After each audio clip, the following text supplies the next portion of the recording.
Hello. Lunchtime. Folks busy, I know.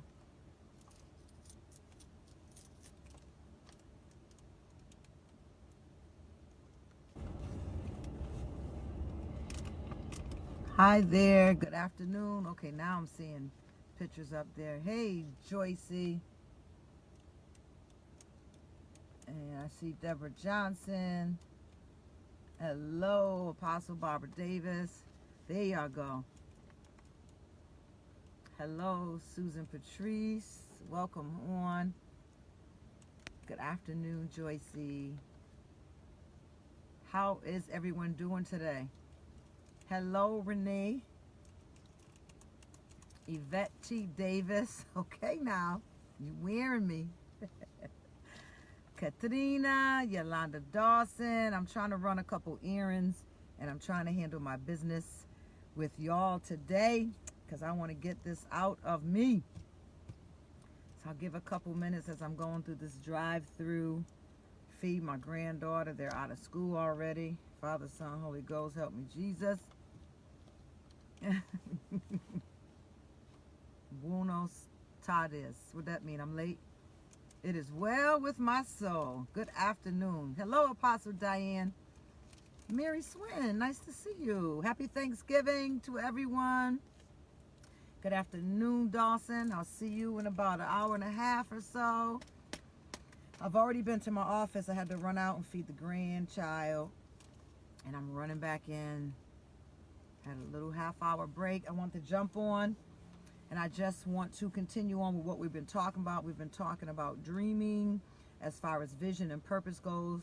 We talked about last week how our vision and dreams can be altered, or we may make wrong decisions or make decisions in an emotional state that we probably would not have made if we were better, let's say, maturer or more awakened in our soul. So a lot of things that we're dealing with today are from decisions, consequences, or choices that we made when our soul wasn't healed.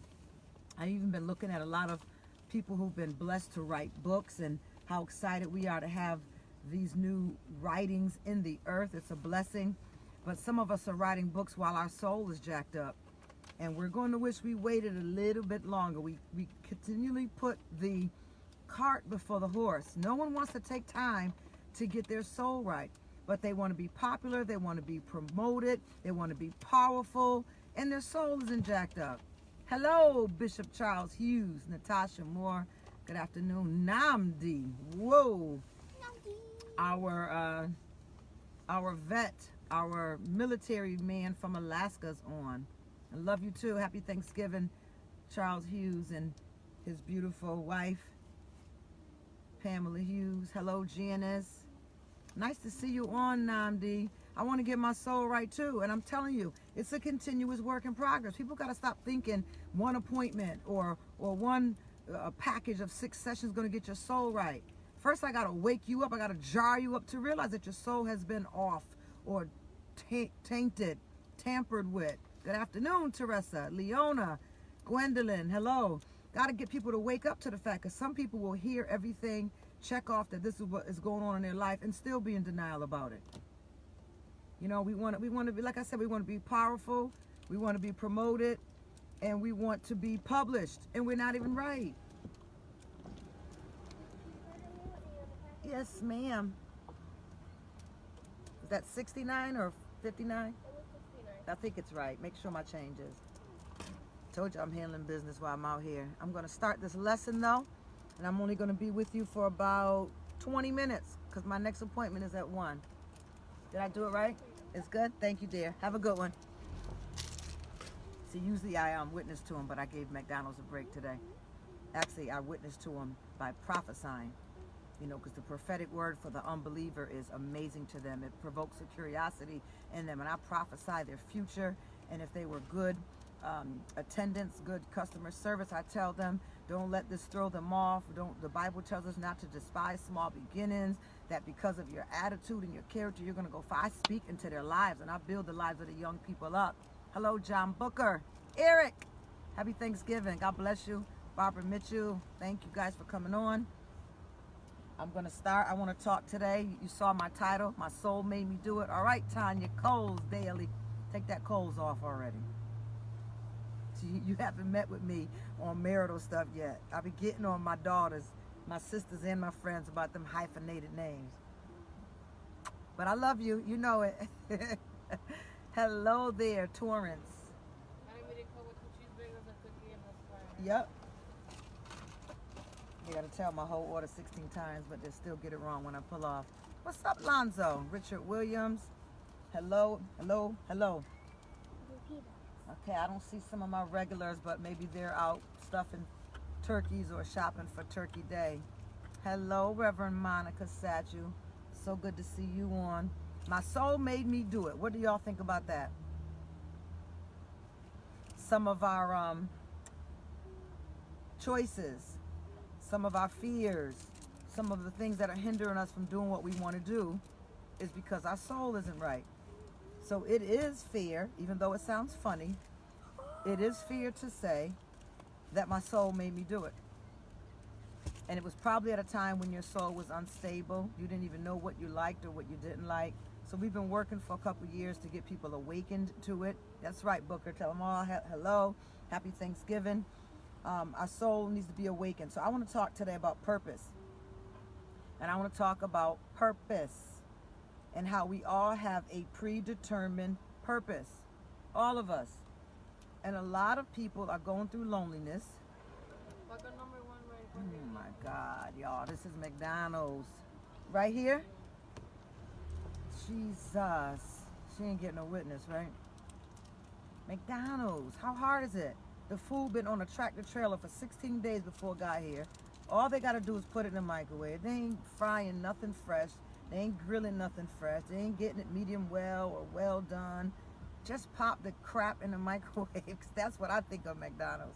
However, we working it out in our family to be in agreement on it. So we all have a predetermined purpose, all of us. And I heard Cindy Trim say the other day that a lot of people who are feeling lonely in this season or feel loneliness to an extreme in their life, they really aren't lonely for another human being. It's not the same as lust. It's not the same as bored. Loneliness is a pitted place in your soul, and usually loneliness comes from lack of purpose. People feel lonely because they're not fulfilled in their purpose. And I, at this point in my life, can vouch for that, because I remember when I went through about 3 years of an extreme loneliness. Girlfriends, hanging out, parties, shopping, traveling, no man, nothing could satisfy my soul. Of course, we all know that no one can satisfy the soul like Jesus.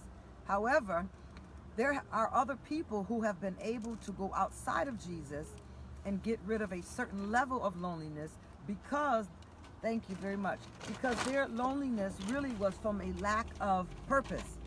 So there's a spot in us, there's a part in us, a wrinkle in us that will always be there until we find purpose. That's why when you married him or her, you still didn't feel that void go away. When you dated that person that you thought you've always wanted or admired, or, you know, I've been hearing lately, a lot of people have been going to school reunions, and, you know, when you get older, you meet people by referrals. You don't really meet them, you know, like the young folks meet them. I'll leave it at that. So they've been meeting people and reconnecting, thinking, well, maybe it was because I should have been with my high school love. Maybe I should have stayed with my first husband. Maybe I shouldn't have broke up with my last girlfriend. You know, we've got all these things that we do in search for a relationship or love, which is wonderful. However, when you're feeling an extreme loneliness, when you're single, the answer is not to get married. It's not the answer. Even though the Bible tells us believers that getting married is good, and a reason to be married is so man doesn't have to be alone, and that's absolutely purposeful and powerful. However, it is nowhere shown in statistics or by experience or by testimony that anybody has healed the dire depth of loneliness in our soul by marrying someone, finding a mate, buying that pocketbook they always wanted, getting those shoes that they always wanted. No one has a testimony that loneliness has ever been healed from any of those type of events that took place in our life. No one. So where does loneliness come from? Where does the void of loneliness come from? Lack of purpose. I promise you, for the years that I spent in such extreme loneliness, I still don't have the people in my life that I'd like. I still don't have the mature, seasoned, accomplished people that I'd like to mingle with and, you know, and learn and glean from a little bit more. But once I found purpose, my identity has come up, my confidence have come up, my abilities to pursue has come up, fear has been diminished, because it's not who you have in your life, it's whether you recognize your purpose in your life. Purpose is very, very important. So for 2019, I want you to get him or her off your list, and I want you to put purpose on the top of your list. Because once you find purpose outside of receiving the Lord Jesus Christ, you know that's where I got to go, because that's my testimony. Outside of receiving the Lord Jesus Christ, purpose is the second best thing that can fill your soul, that can heal your emptiness, that can take away your extreme loneliness. Purpose. Can somebody say purpose for me? Purpose. My little granddaughter here yelling purpose. If I can get her to know hers a lot earlier than us, we'd be a lot further along. So I just want to state a couple things for you today. And the reason why you're on this broadcast, this detox today, is because you need to know, what did your soul make you do? And one thing that it made you do was cause you to date some of the people that you shouldn't have dated. Cause you to be in relationship to some of the people you should never have been in relationship.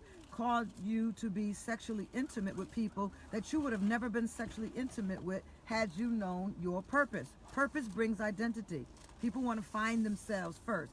Most often, once you find purpose, that's when you really find yourself. That's when you get an identity. You got to know from the beginning, you're not a mistake. Your life is not a mistake. There are errors. There are consequences to choices that we made, but mistake is not on the table. Mistake is not an option. You are not a mistake. I don't care how your mommy and daddy got together. I don't care how crazy the story sounds. I don't care if you never met your daddy.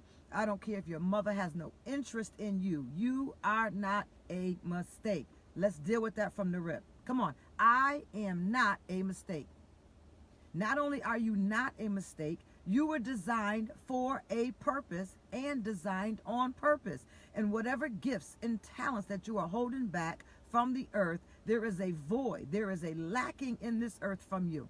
But because God is good and God is gracious, he is going to make sure that the earth is filled with everything that he has intended it to do. What am I saying?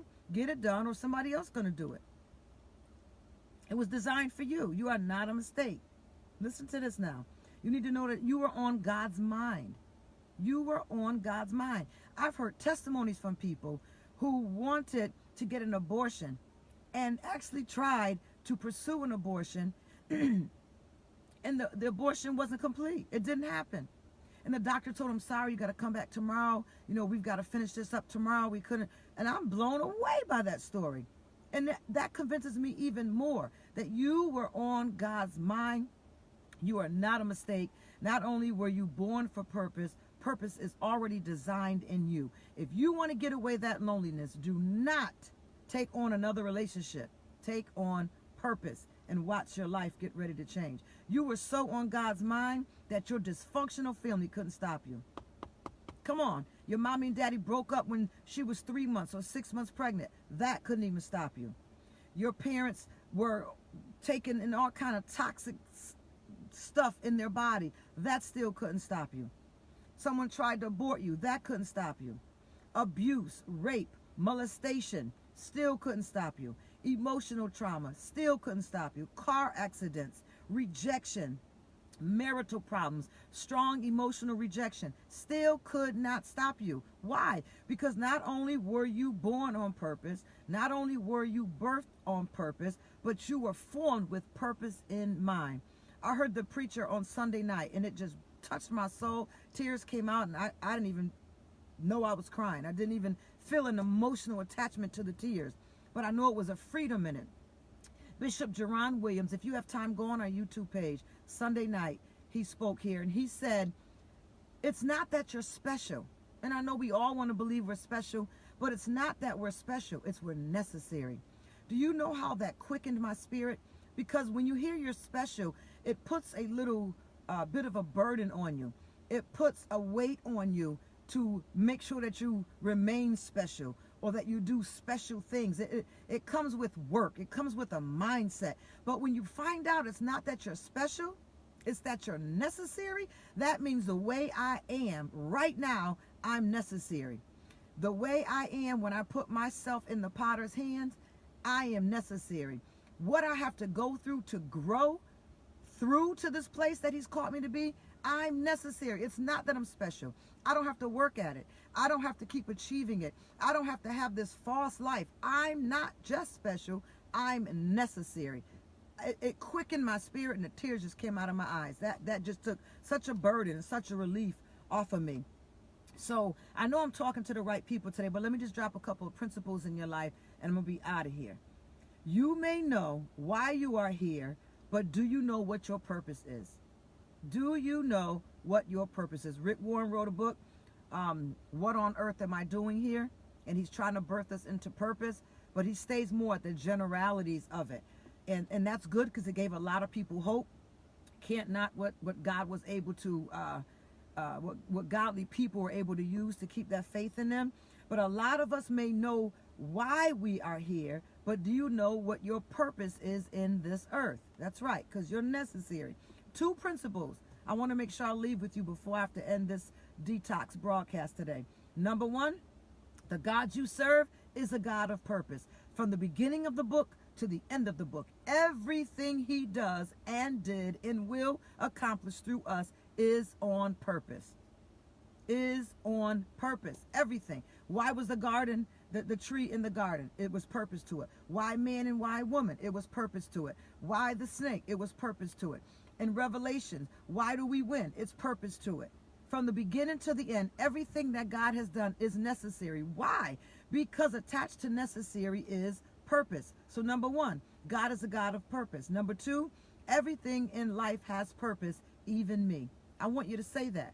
Everything in life has purpose, including me. I have purpose. No matter how faulty my mind is, no matter what parts of me, of my personality that I'm working on, everything in life has purpose, even me. That's right, Katrina. The God I serve is a God of purpose. God bless you, Elder Scott. Thank you for coming on. There's male purpose and there's female purpose. I want you to jot this down. When purpose is not known, abuse is inevitable.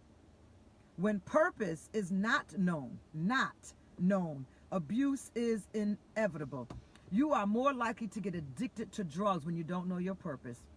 Let me go a step before that. You are more likely to try drugs when you don't know your purpose. You are more likely to get in and out of beds that have no purpose because you don't know your purpose. You are more likely to get involved in relationships or even date somebody that you know you should not even be involved in because you don't know your purpose. So when you don't know purpose, abuse is inevitable. You will abuse so many places in your life because you don't know or even believe. You have not bought into the fact. Partner with God on the fact that there is a purpose for my life. When you have purpose, you have standards, you have boundaries, you have rules, you have laws that you live by, principles that you stand on. But when you don't know you have purpose in the earth, you date something you should never been with. You'll marry something that you would have never married. That's why the enemy loves to get us to lose hope. We talked about it last week. Because when hope has been deferred, when hope has been hidden or taken off the table per se, we end up with a sick heart. So that's when we can begin to work in our life. We've lost purpose. When we lose hope, we do things we would have never done and never should have done. So write it down. When purpose is not known, abuse is inevitable. Have you been abused? Are you abusing yourself? Are you refusing your self-love, joy, peace, hope in the Holy Ghost? That's self-abuse to yourself. It's because you do not know your purpose. Let that be your prayer and part of your prayer for the rest of your life. When purpose is not known, abuse is inevitable. Get on board with your purpose in this season. Come on, it's time for some folks to start writing them New Year's resolutions. Some of us are thinking about what we want for Christmas. Let's stop wasting our time on the material things, and let's stop looking more to the internal things, things of purpose. What is going to help me get my purpose on track? Let me give you a hint. We got gift cards right now that you can purchase for Soul Detox. And the gift cards are 50% off. So say you want to introduce someone to one appointment on purpose, they can pick. There's a menu up there, a catalog that says mentoring in my gifts and callings. That's helping them to get to know their purpose. And it's 50% off. You can get them 6 sessions for 50% off of 6 sessions. You need to get on board. You need things for Christmas and New Year's that are going to help you get on purpose. You need to worry about your soul. You need to worry about your physical health, how you eat, getting some exercise, and you need to worry about your spiritual life. These are the things that are going to matter to you. Get on board with purpose. More importantly, yes, education applies. Absolutely. Get on board with your purpose. You're being educated right now. Education is a part of the soul. It's necessary. You could be a national singer, a psalmist, somebody's hero, an apostle, a prophet, evangelist, a pastor, a teacher. But you are denying God and the people that he has lined up for you to reach. The privilege. You are denying yourself a beautiful journey, being held up, not focusing on your purpose. When I mentor people into purpose, sometimes it begins on their first visit. Sometimes it takes a year. Sometimes it takes years. I have people who signed up in March 2017, and they're still with me. And we're still working this journey called purpose, because we have to dig into the dirt of your soul, past all your hurts, past all the lies that you believed in, past abandonment, past rejection, past your disappointments, past molestations, even false belief systems that you formed in your own life based on outward appearances and outward situations. So let me give you a few examples of problems when you don't know your purpose. My 1 o'clock appointment, I'll be there in a few minutes. Let me give you a few examples when you don't know your purpose. Number 1, we already said abuse, right?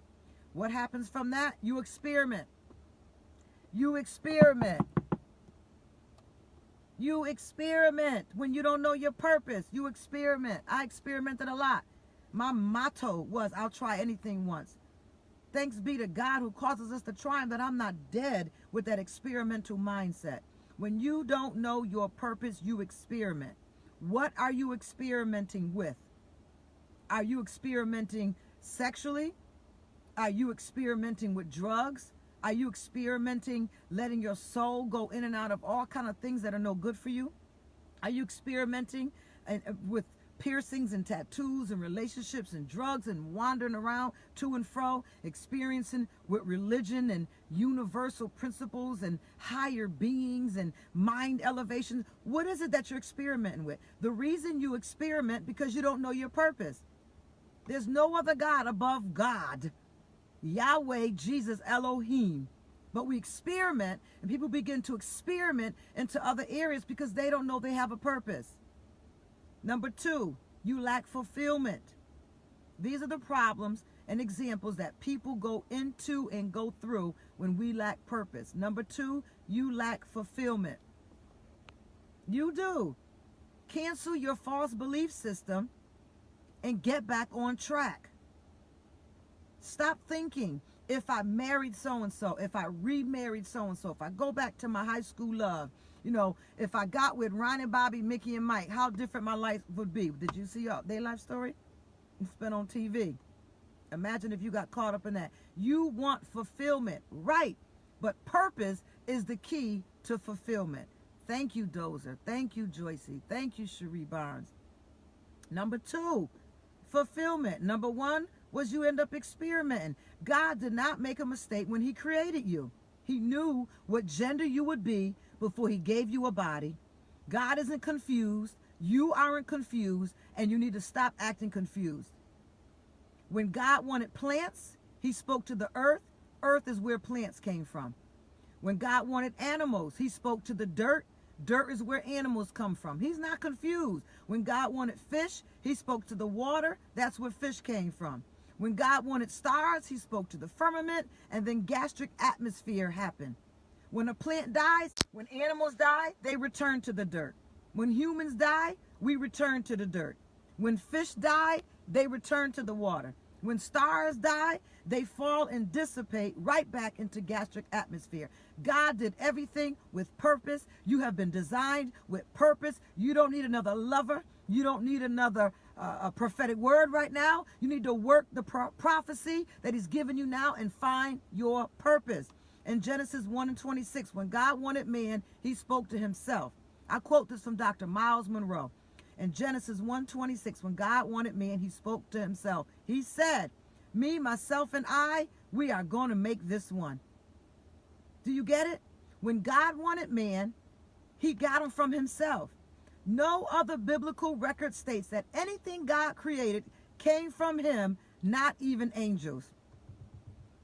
Isn't that amazing? The only thing that came from God was man. Angels didn't even come from him. So when you want to know purpose, you can't just keep sitting up with people. You can't keep tapping into people. You can't look for it in sex. You cannot look for it in drugs. You've got to get back to the manufacturer who designed you. Purpose is in him. And that's how you get it for yourself. Just like fish need water and plants need dirt, we need God. And we need to stay attached to him. He is the water and he is the dirt from which we come from. Number 3, you are not fulfilled when you lack promotion.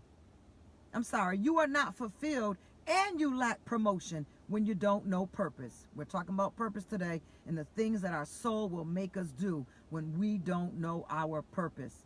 You are not fulfilled and you lack promotion is number 3 when you don't know purpose. Who wants promotion? I'm open for promotion. I'm ready. I'm already setting what and I don't use goals for 2019. I'm setting in place what I plan on achieving in 2019. They're not resolutions. I didn't resolve to do them. I've had to build my life up over time to set these places, this vision in plan so that I can pursue my purpose. You have to first dominate that spot or sphere that you're in now in order to get to the next place that you need to be in purpose.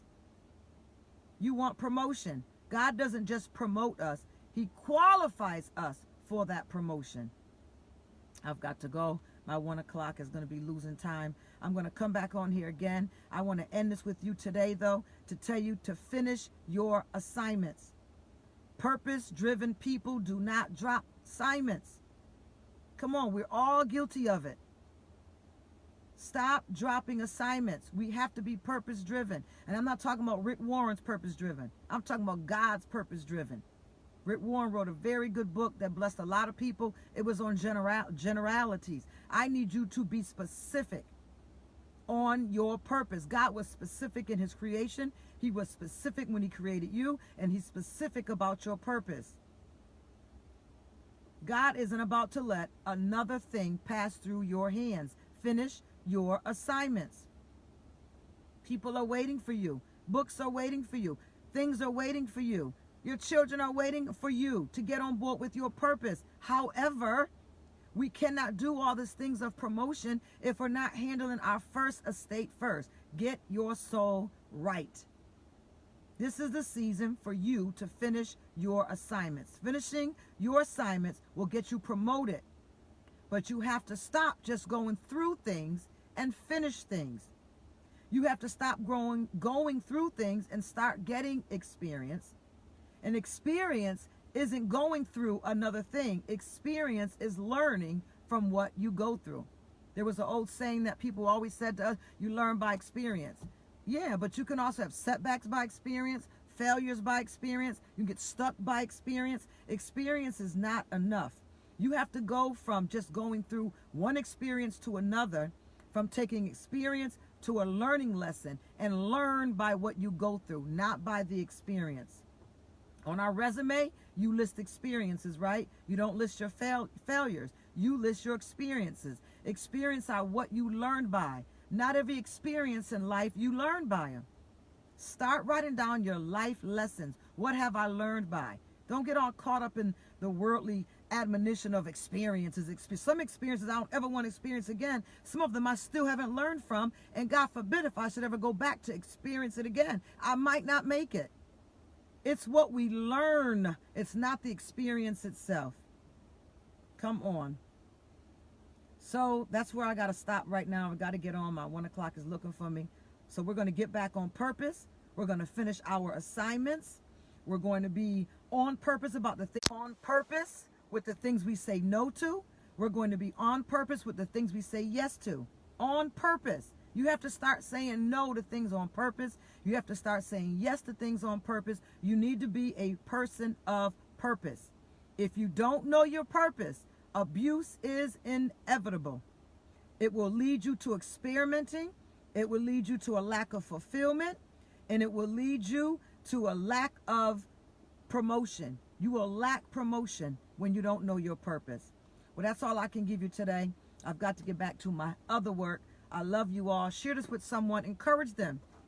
Tell them it's time to get on track with purpose. Forget another Louis. Forget another, what's his name? Jimmy Choo.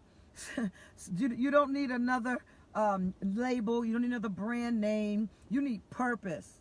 But in order to get on purpose, you got to get your soul right. Because when your soul isn't right, your appetite isn't really who you really are. The things you are desiring is not from a place where you really are from. The things that you're saying yes to and you're getting involved in, the things that's crushing your heart, the things that are breaking your spirit, you are not making decisions from a sound place.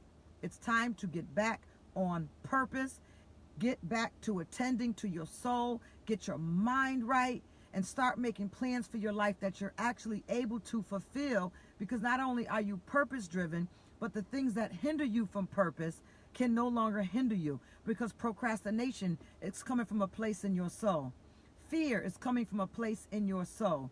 Lack of confidence is coming from a place in your soul. So let's get the soul right. We can pursue purpose, and we can avoid lackluster lives, an unfulfilled life. We can avoid abuses. We can avoid all the experimentation, and we can get back to where we need to be. And when I say get back, that doesn't mean I want you to say I want to go back. I preached on that Sunday morning. If you have time, go to our YouTube page and read about Sunday morning. We should never ask to go back. Those lessons were for then. That's those experiences that we never want to experience again. When I say go back, I mean to find a place in your mind that you need to pick up from. You need to move forward from that place. All right? I hope this blessed you today. It blessed me, sir. Procrastination is a time thief. My God. And carrying burdens that aren't ours are a time thief. Hoping that people are going to change after 3, 5, and 10 years of seeing repeated patterns in them is a time thief. And it's time for us to expose the time thief in our life. Let's get back to purpose. Let's deal with the issues in our soul so that we can write the books. We can sing the songs. We can go to the nations. We can witness to the testament of Jesus Christ. We can heal a nation. But first, we've got to get ourselves right. I love you all. God bless you. I wish above all things that you prosper and be in good health, even as your soul prosper. Hopefully, prayerfully, I would love to talk to you over this extended week. But we can definitely guarantee I'll be on here the same time, same station next Tuesday. God bless you, and bless Thanksgiving to you and your family. Thank you for coming on today.